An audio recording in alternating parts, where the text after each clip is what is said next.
Hello, everyone. Welcome back to another episode of your favorite YouTube channel and podcast, Talking Ravens all day, every day from your host, Justin P. This is episode 41 for the YouTube channel. Yes. Talking Ravens all day. Episode 41 for the YouTube, the audio version, season 1, episode 35. You can check that out on Google Podcasts, Apple Podcasts, Pandora, Spotify, Podbean, basically anywhere you get your podcasts. Using stuff from Cypher and Talking Ravens all day, every day with Justin P. It'll show you all the available. Being solo dolo today, Shannon, had some stuff to take care of. So, it's been a minute since I went by myself on the show, but time, come in the comment section. Also I'm gonna start leaving my email down there and do like a some type of like question from subscribers. Not trying to jock and grave it, but I just want more feedback, from the listeners and subscribers. That way we can bring the topics onto the show. So y'all always can reach out to me in DMs, chats, all that stuff like that, man. I'm gonna start getting in the Discord with Hindu and those guys, and being part of that community as well. We're going to West Baltimore tier, so probably pay for. On to the show. The first thing we're gonna talk about is luncheon that they had yesterday, the press conference.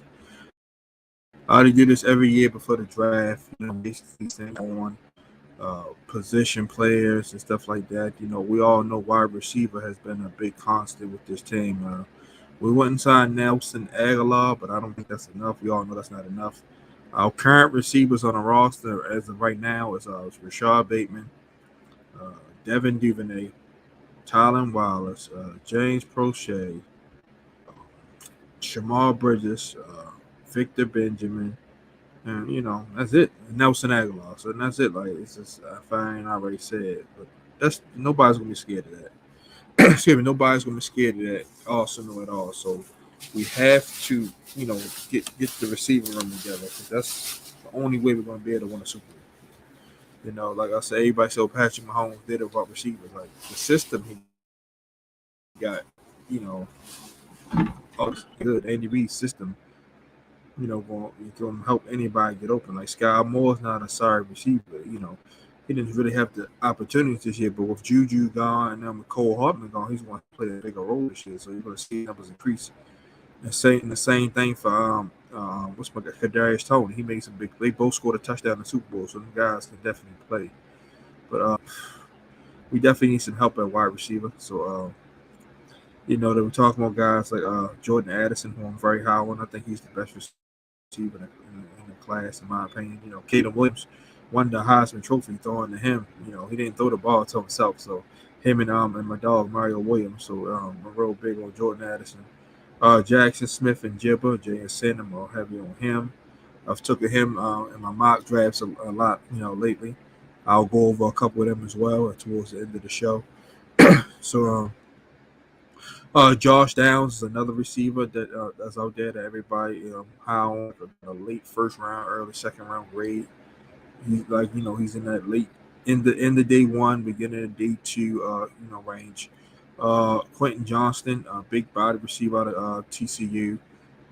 It's a couple red flags with him because his route run is not the best for him to be 6'4". He's not as twitchy as you like him to be. Be 6'4". Like Smith, I know, and break down his tape. He's like, it's good. If it's like the top 10 pick, it's like you playing with fire on that, but it could be a boom or bust pick. So he said he could either be DK Metcalf type, or he could be like a Kevin White, who we all know has been a draft bust that the Chicago Bears picked, I think 7th overall in 2015. And then another guy was in that class too, Rashad Perriman. That's another guy he got compared to. So those two guys in that same draft class that he's been compared to, they're both still around the league, but they didn't pan out the way they supposed to. But at least Rashad Perriman did make a few plays here and there. Kevin White, he didn't really give the Bears next to nothing. He made more plays with the Saints than the Bears. Who other receivers? You got Bryce Ford Wheaton.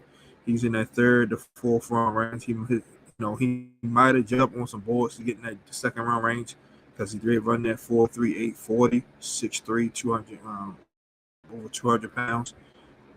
Had a solid year at West Virginia. Let me pull up his numbers real fast. So it won't be enough. Enough.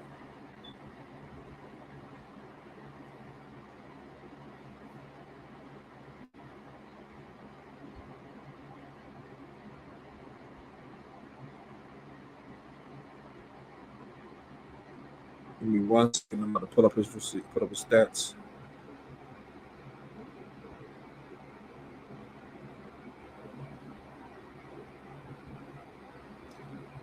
All right, this year he had 62 catches, 675 yards, 7 touchdowns. Year before, 42 catches, 575 yards, 3 touchdowns. Not numbers that's going to drive you crazy, but like I say, he's a good, solid 3 to 4 receiver.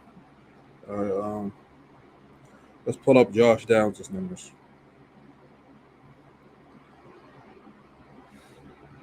Let's compare them all.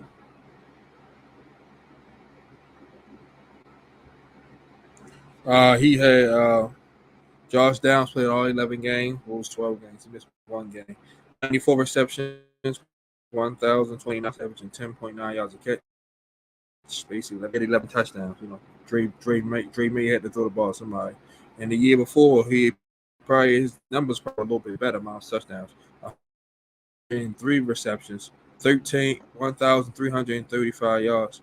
His reception average was 13.2 and touchdowns were 8. So, yards and catch wise, he had a better year the year before. Let's pull up Jordan Addison.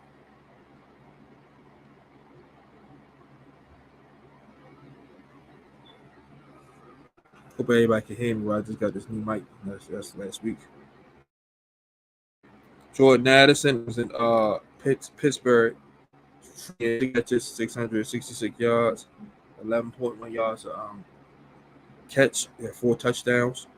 2021, he had 100 catches, 1,593 yards, 15.9 yards a catch, 17 touchdowns. By far his best year.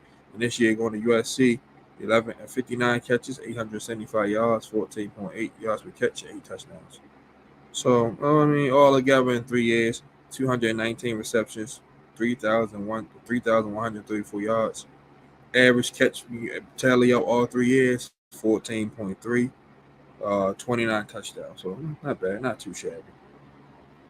Okay, let's pull up Jackson Smith and Jibber.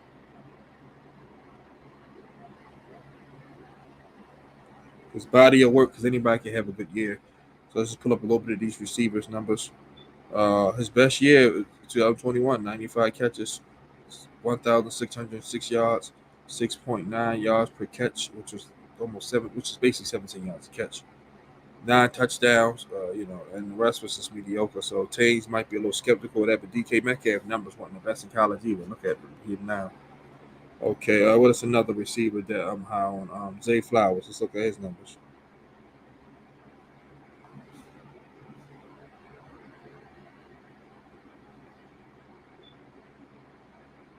One second.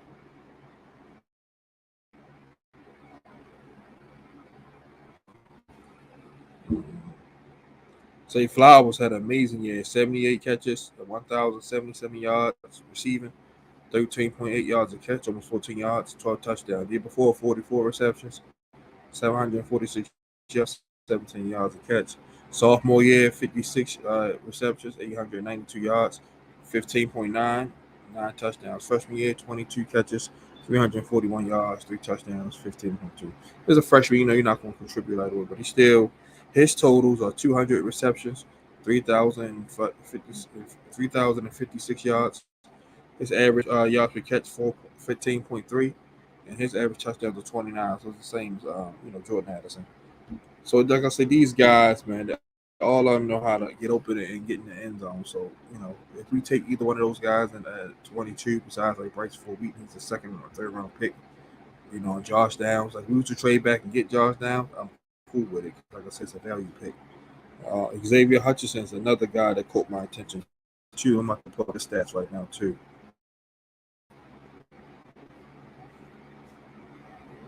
Xavier Hutchinson, 107 catches, 1,170 yards, 10.9 yards a catch, 6 touchdowns.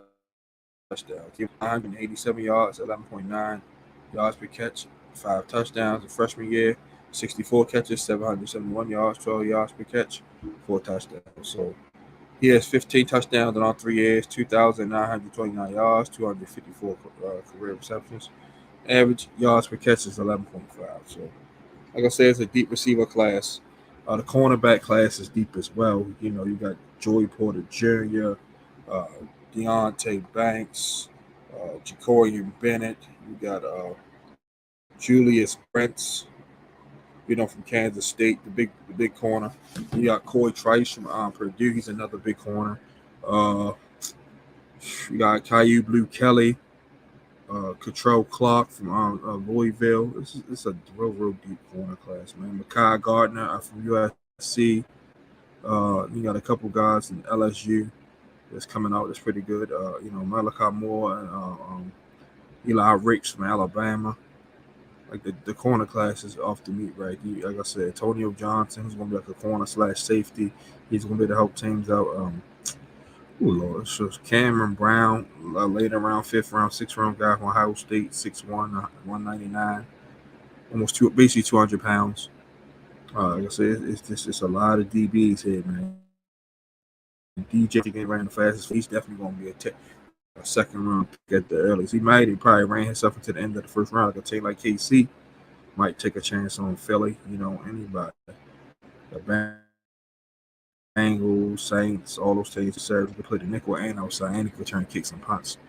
But that's all the positions that they were asked about. Of course, they were asked about Lamar Jackson. I'll get more in depth in that in a second. But the reporters, hey, is Lamar staying? Is he going? And is he going to play on the TED? Have he reached a number? All the typical, clickbait material. So, EDC and Harbaugh and Joe Ortiz did a pretty good job, navigating through all the bullshit narratives that everybody wants to set out about Lamar Jackson and the Ravens. Okay, the second topic, the upcoming NFL draft. Like I just said, positions in need, wide receiver, corner. You can go edge rusher, because right now we only have 3 edge rushers on the roster. We have Daffy Owe, who's had to start off with a good rookie year, then fell off the face of the earth last year. He made a few splash plays, but then when you take a guy in the first round, you expect a little bit more productivity and impact. But he's been good. He's been good in stopping the run. I don't know if he's going to be a double-digit sack guy. His whole career, he may only get a handful of double-digit sacks, but he's also going to be a good guy. He's also going to be good against the run. He can cover because he's freakishly athletic. But we all knew he was a raw piece of drafting him out of Penn State, and he didn't have no sacks this last year, but he got a lot of quarterback hurry. And you figure with that speed and explosiveness, you bring him here and let Mike McDonald coach him up, he'll get a little better, so I think in due time he'll be that pass rusher that we desperately need. And like I said, David Ojabo, he played in 2 games. He had a sack, a forced fumble, a couple tackles. So now he get a whole season now to get into the swing of thing. Last year he was rehabbing, so now he got a whole off season to get right. Now he know the defense, which is a plus. That's the other reason why we took him, and he figured like we could let him hit. He already knows the defensive scheme. It's just going to be a few mileage and tweaks because he's now in the NFL, but it's the same stuff that he ran at Michigan for the most part. Tyus Bowers is more like he's a jack trade. He can cover, rush, and blitz. He's looking off-ball 4-3 linebacker, but he's just good enough to rush. Like we'll move to a 4-3. He will be the weak or the Sam Stroud linebacker, and Queen will be the strong side, and then Roquan in the middle. Like me, I think the Ravens are better suited for a 4-3, but that's just me. I'm not a coach, I'm not a GM, I'm just a fan with a microphone in the podcast. But I think a 4-3 defense will benefit this team better, because now you get the rush 4 and drop 7 into coverage. Now you're not as blitzing as much and bringing 9-10 guys, and then leaving guys one-on-one in the island, because it's hard to cover in the NFL. Corner is one of the hardest positions to play. So the DB's best friend is a good pass rush. So we would have come out to a 4-3. You can put a Daffy Owe at defensive end. You can Travis Jones. You can go Metabuke at the 2 defensive tackles. And at the other defensive end. You could let Bowser play out strong side linebacker. Quinn could play the weak, and Roquan play the Mike linebacker. And he had a green dot. You got Marlon Humphrey at corner. On the other corner, Marcus Peters. Probably not going to be back. Brandon Stevens is not starting corner to me, but you can probably go with Trayvon Mullen possibly. You got the Marion Pepe Williams in the nickel. Then you got Kyle Hamilton playing that rover, safety / rover with Marcus Williams, and then Darius Washington, Geno Stone. The cornerback position, like I said, now you got these young guys. That Jalen Allen Davis and Brandon Stevens are going to play a lot more. And Brandon Stevens has shown improvement, but he, sometimes he can get a little lackadaisical in his technique. But he does have the playing experience, and he's versatile because he can also play safety as well and nickel. Like Jalen Allen Davis started off kind of rough, giving up, those deep balls against pause with the deep passes against the Miami Dolphins. I was there week 2. The whole moment, me and my guy Ron, shout out to Ron O'Neal, man. It's my guy, man, my OG. With that front row center, just watch the Dolphins just go at him repeatedly.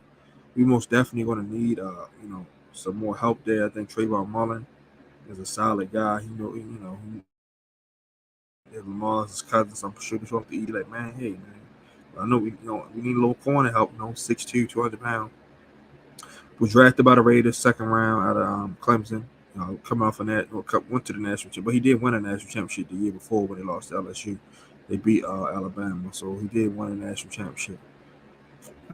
Him and AJ Terrell, those guys, and the secondary, just Jamar Chase and them just was too much, man. Justin Jefferson and Jamar Chase was too much for them in the national championship.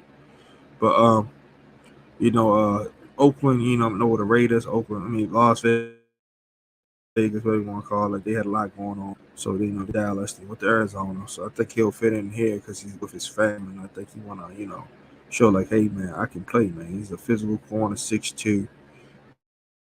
I believe he can compete.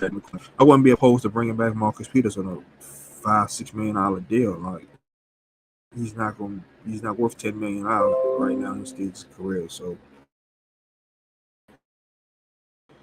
but we only got 15 days. Personally, I say trade back. I know everybody wants to make the pick, but if the person not on the board that we absolutely love, if we could trade back and get 2 seconds, 2 thirds, and 2 fourths, and a pick for next year, I'm cool with that. It's worth the trade. Now we can fill out your roster more. Only thing is, you're not going to have no 5th round options. You have 5th year options that'll help us. Keep a guy on contract for another year till you work out a deal. Like J.K. Dobbins, he got to get paid after next year. After this year, yeah, coming up. Because, no 5th year option unless they're going to franchise tag. Because the franchise tag on the running back is not that high. Because that's what the Giants just did with Saquon Barkley. I think it was like $10 million or something like that. But I sure should believe J.K. will be here for the foreseeable future. Gus Edwards, we don't know. Although they did restructure his contract, but so back could be in the play, maybe, later rounds. Like we did draft Tyler Bailey last year, and we didn't really give him a shot. He ended up leaving Denver. He had a couple carries in that last game. He did okay. Didn't tear the house down, but he got a couple carries in the trip.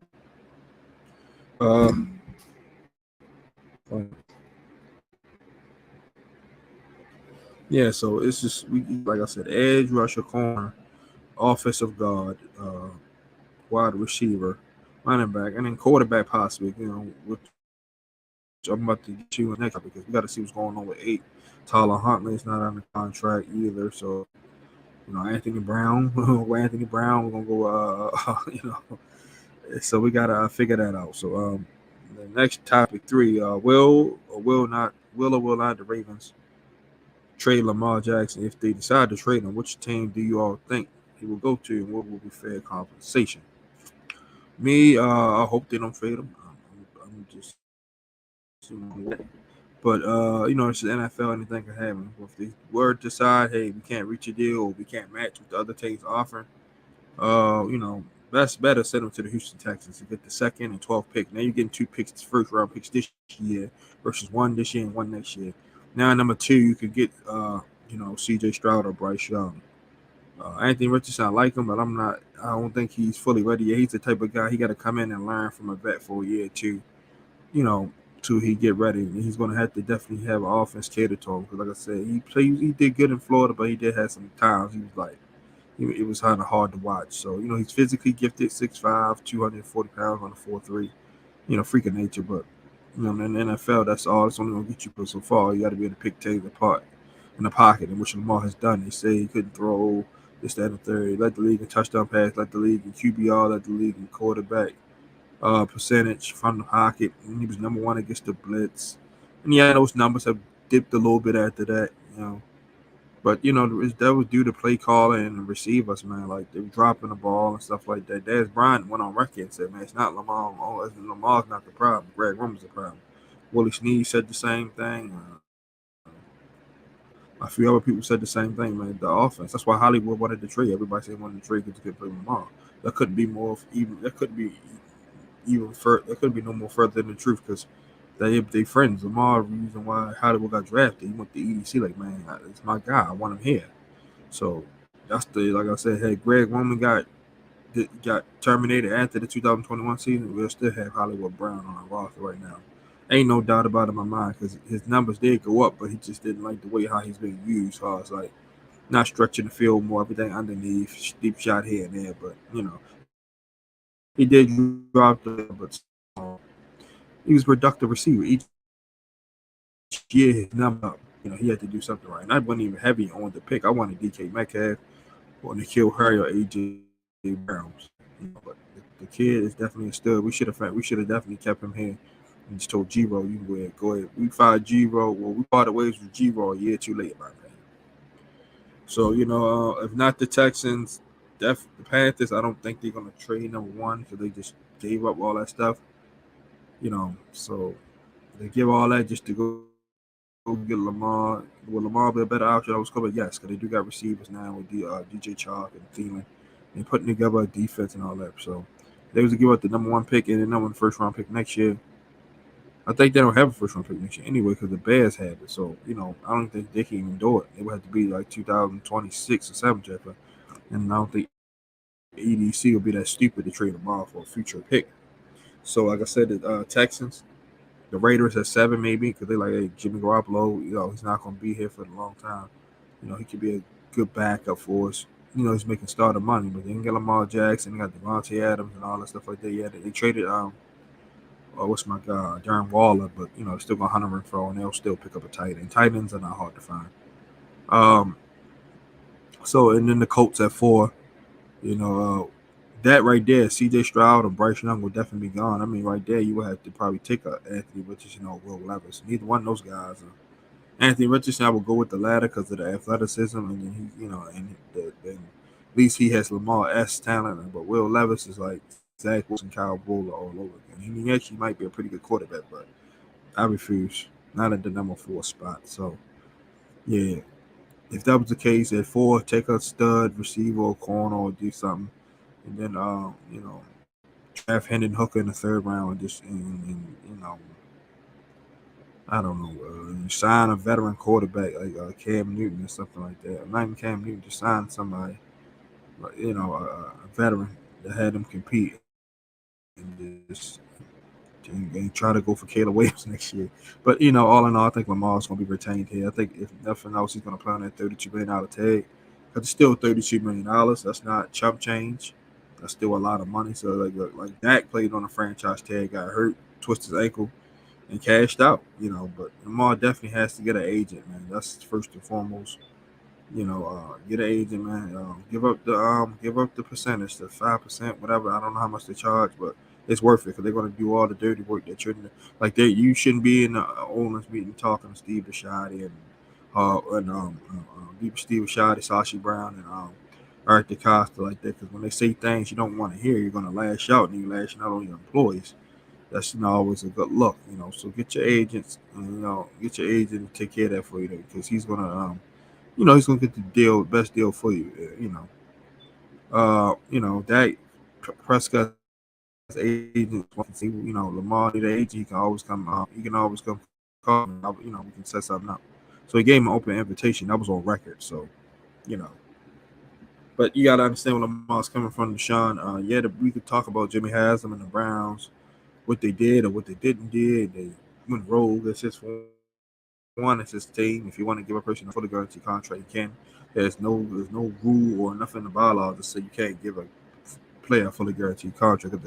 The Vikings did it with Kirk Cousins twice. It wasn't a long term deal, whatnot. It wasn't as much, and it was only like 80, $90 million versus now we're seeing it at a bigger scale, $245 million.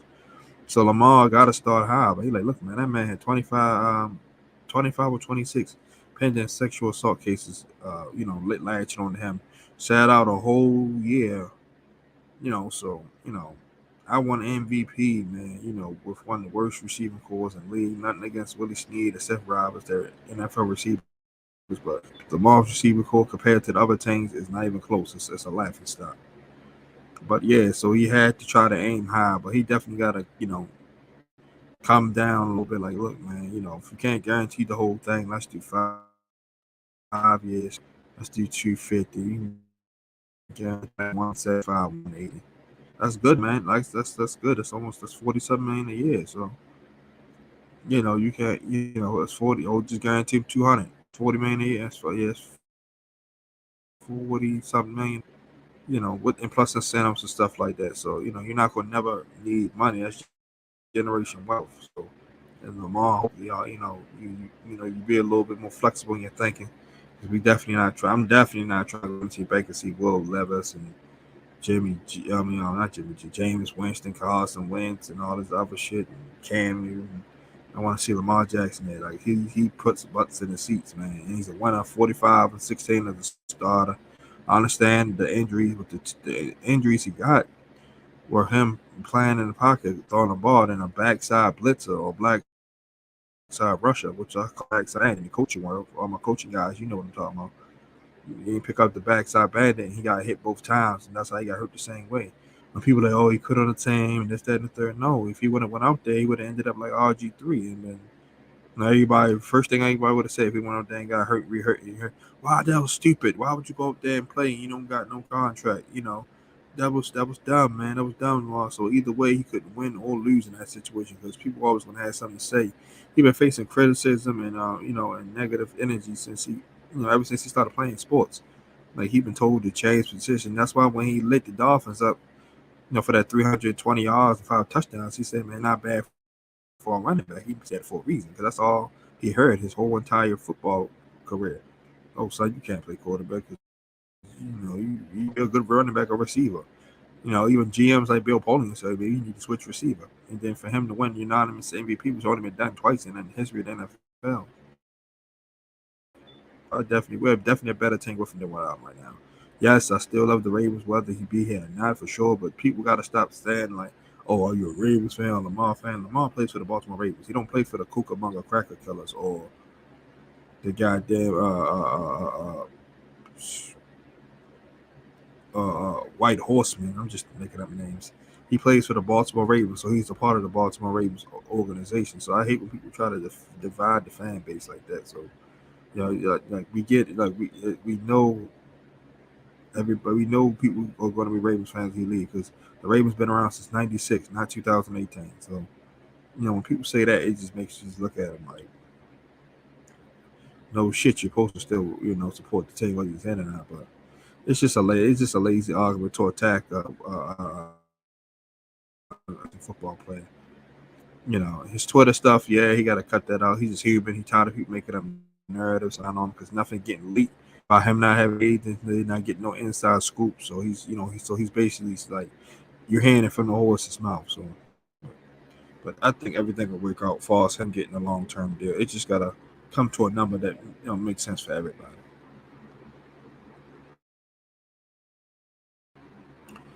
The Ravens bring in Quentin Johnston, the wide receiver from TCU, and UAB running back Dewayne McBride on a pre-draft visit. What's today? It's Thursday. So I'm thinking. I'm going to say it was Wednesday, Tuesday, Wednesday. Well, like I said, Quentin Johnston, big receiver. We would get him, I'll be happy, but he definitely needs more work in his route running. Hiring Greg Lewis will definitely help improve the receiver room all around. Then he got guys like Rashad Bateman he can talk to, Nelson Aguilar. He's a solid receiver, won a Super Bowl. He's put up okay numbers as a number 3 and 4 receiver. So, he's definitely if we can at least get both 40, 50 yards plus and both 60 plus touchdowns, that was a fairly good sign. Like we need more out of Duvernay and Bateman has to give us all 17 games. If you don't stay healthy this year, you might though got to pick up his 5th-year contract because we drafted you to be the dominant number one. You showed flashes last year, but you got to put it together for all 17 games. Dewayne McBride, like I said, Justice Hill, yeah, he got re-signed, but he's more so a special team. He can, he can make some catches up the backfield, but his ball security is the reason why I'm like we should definitely look at another running back because in the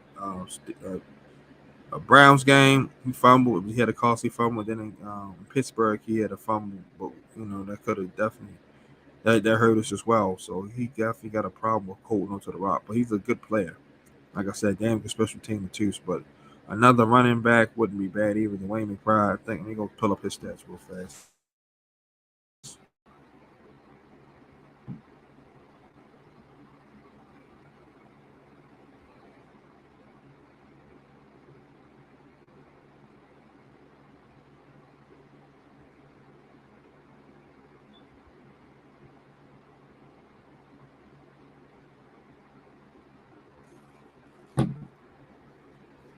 $233 carries, 1,713 yards. It was 7.4 yards a carry. Okay.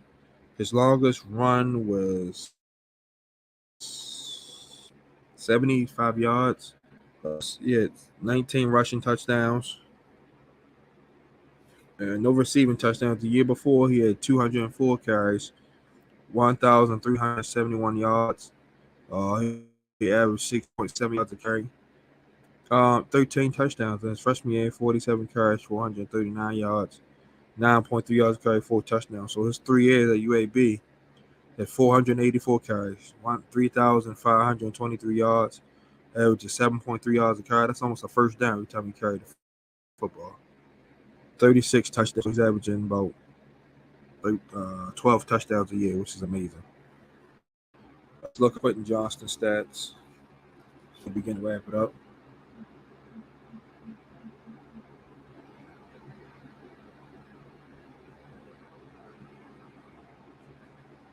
So if we draft him, man, that would be a good. Him and Justice Hill compete, man, and he'll be that third running back. Way one of them go down, he show he can carry the load. Man. Quentin Johnston played 14 games, including the BCS National Championship and playoffs, because it's 12 regular season games. 60 catches, 1,069 yards, 17 yards per catch, 6 touchdowns. The year before, 33 catches, 634 yards, 6 touchdowns.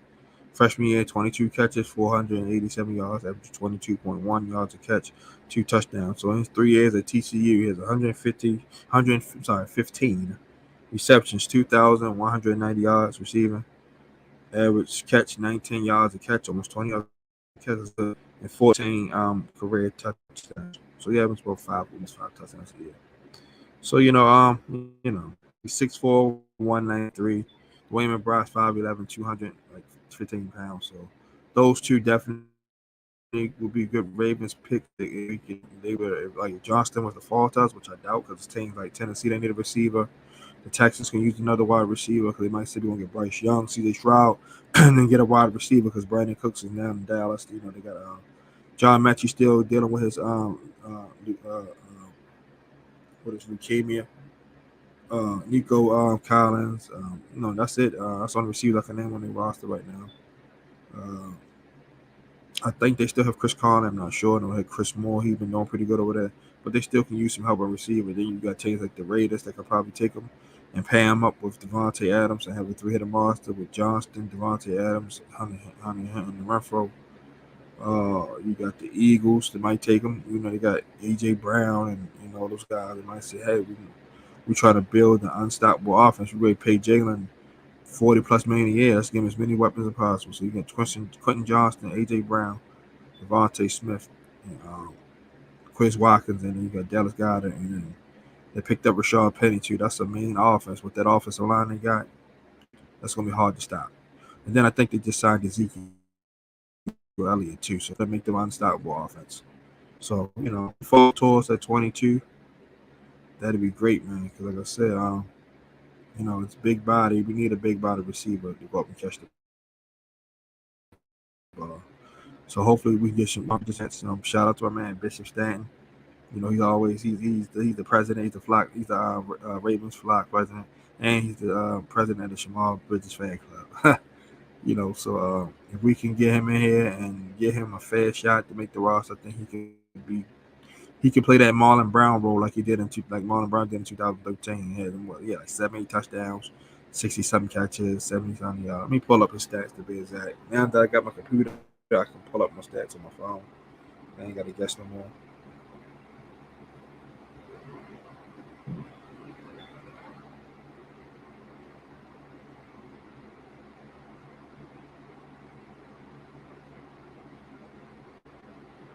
2013, 49 catches, 524 yards, 7 touchdowns. After that, numbers 122 yards, 412 yards.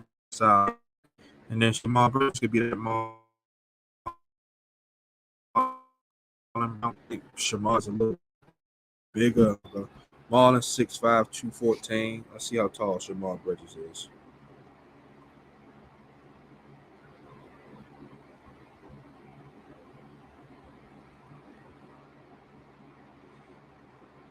It says 6'4", 207, basically same body frame, except for inch taller. So, we can use him in that role, especially with Todd Monken's offense. He loves the big receivers. That's why I say receivers, I think they'll do a little better now. They're not in that congested ass offense, man, with Greg Roman. And 2019 was great. He caught the league by surprise, but didn't make adjustments because the playoff game against the Titans, I was there, man, front row center. Man, how you only run the ball 6 times? Like, I know Mark Ingram was hurt, but Gus was ready. Gus was getting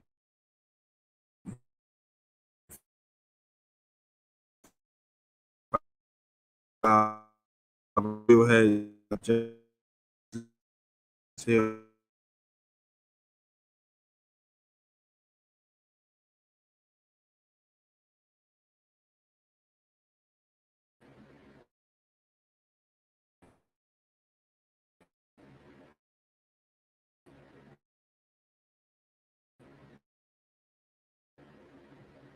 Sorry about that. Sorry about that. I'm gonna get this adapter soon. It's coming. Okay, I'm gonna wrap it up because see the internet. I guess they're telling me it's time to roll. Once I get this adapter, everything will be all right. But yeah, receivers will definitely be much better in Todd Monken's offense. Like I said, James Prochet, he's showing us bits and pieces, but he got to be more consistent. Tyler Wallace as well. I know he was wide open against the Bengals, and Lamar missed him. He also overthrew Duvernay, so Lamar definitely got. Lamar can improve too. He's not exempt from taking criticism. So he definitely has to get better and pocket awareness and stuff like that, and putting the ball in the breadbasket. But we're only a few pieces away, ladies and gentlemen, from being a Super Bowl contending team. Another guard and receiver, and one receiver or two, another shutdown corner, and another elite edge rusher to come off the edge. So we're about 4 pieces away from holding in Lombardi trophy. But that's gonna be it for episode 41. Thank you guys for tuning in. It's the first solo show I did over a year. I'm sorry for the internet, lagging. Like I said, I just ordered it for the, Ethernet cord, so I'll be able to plug it up right into my laptop. I finally recording on the laptop, no more cell phone. My cell phone is right here. So, yeah, I finally did it the big boy way. Hindu was giving me some good little tips about some stuff. I definitely appreciate my guy. Shout out to 410 Sports Talk, James Haskell, Glenn Martin. Go subscribe to that channel. Reached like 8:39ish. Shout out to Purple Rain Podcast, Alex and Sutton Death. They're doing their thing over there. Sip Two Tallies, Coach Evans. Go subscribe to his channel. He's doing his thing. Like I said, Hindu Road Podcast. I think he changed the name from Ravens Online Gatekeeper. Him and guy Mike. Like I said, they got Rain King Podcast. OTR Mike and them guys. Lunch Break High Take with Jose and Rod. They got their we talk boxing, UFC. They do sports bet and gambling with D Weezy. Go check out D Cover Podcast. So my guys, Michael Crawford, Curry Stevens, and my guy Chris Just Joking. Who else? The Vote. Bobby Tricett and Sarah Ellison. Baltimore beat down. Spencer Schultz. You got God damn, my God. Oh my God. Forgive me, fellas. I forgot all you guys' names. It's gonna come to me, so forgive me about the whole Baltimore beat down crew. Them guys are amazing. Kevin Allstriker, and Locked On Ravens with the Locked On Network. He's amazing. Who else? Oh man, hope I ain't forget nobody. Of course, Jermaine Lockett, Couch Right. How can I forget about my guy? Him and Cam Ruby on Mondays and Wednesdays. I think like 9 Eastern, if I'm not, 9 Central, if I'm not mistaken, 8:30 or 9:30 Central. We'll definitely check those guys out. Subscribe to his channel. His channel was growing. I just gave them all a shout out on Twitter earlier. So Cole Jackson, sorry Cole, yeah Cole, he's a Baltimore beatdown. I forgot the other two gentlemen name.